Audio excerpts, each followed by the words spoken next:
Welcome to the Deep Dive.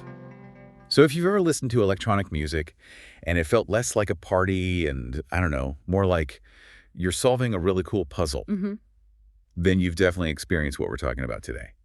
IDM, or intelligent dance music. That's a great way to put it. Our mission is to trace this sound maze, this whole genre that was built around intellectual curiosity, not just the dance floor. Right. And that distinction is, it's everything. The second you take away that need for a constant driving beat. Yeah, the four on the floor. Exactly. The focus shifts entirely. It becomes what they called electronic music for listening. So what does that even mean in practice? It means you get these really complex, almost mathematical rhythms, incredibly detailed sound design. It's electronic music treated as like high art. Okay, so let's get into that journey. Right. It really kicks off in the early 1990s, right? It does. You have to remember the context. We're coming out of the huge UK rave scene of the late 80s. Right. And artists were starting to want something more, something for home listening, not just another club track. And that's where Warp Records comes in. Precisely. Their artificial intelligence series in 1992 was the defining moment. It wasn't just a compilation. It was a statement. A statement that this music was for your mind. Exactly. Think of Aphex Twin selected ambient works, or Autechre's Incunabula.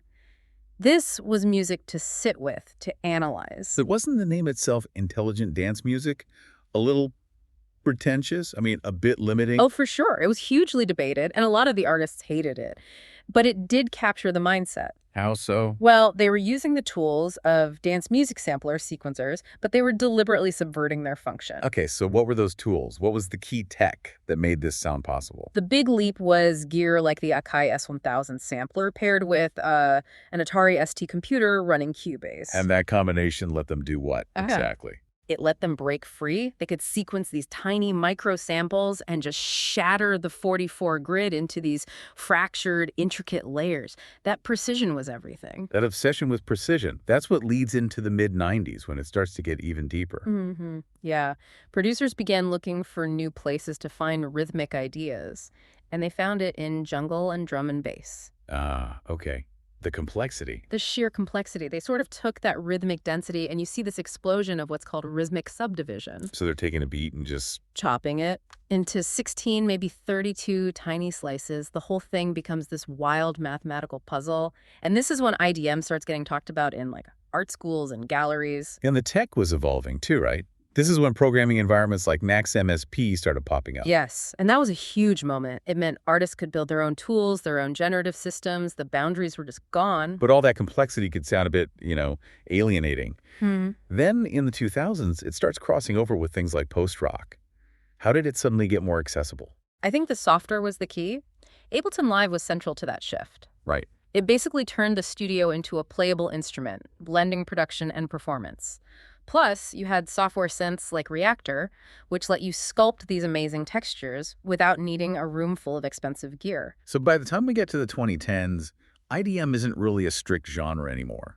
Not at all. It's become an aesthetic. You hear it intersecting with grime, with bass music, with all kinds of experimental techno. And the hardware kind of comes back around too. It does. You see this boom in modular synth, especially Eurorack. It fed right back into that core IDM idea. If you can't find the sound you want, you build the machine that makes it. And that brings us to today, the 2020s, where you can hear its fingerprints pretty much everywhere, from like lo-fi beats to hyperpop. Absolutely. The frontier now is probably AI-assisted tools and generative music, which is, the ultimate evolution of that early algorithmic idea. Is there a really good modern example that pulls all this together? I'd point to the Floating Points collaboration with Farrah Sanders' Promises. It's this beautiful fusion of precise IDM-style electronic texture with this organic, sweeping jazz orchestration. Wow. It's incredible. So what this really all means for you, the listener, is that IDM went so far beyond intellectually listening dance music. It really did. It became the spirit of acoustic experimentation itself, and it has just fundamentally shaped what modern music sounds like. Which leaves you with a really interesting final thought to chew on. Right.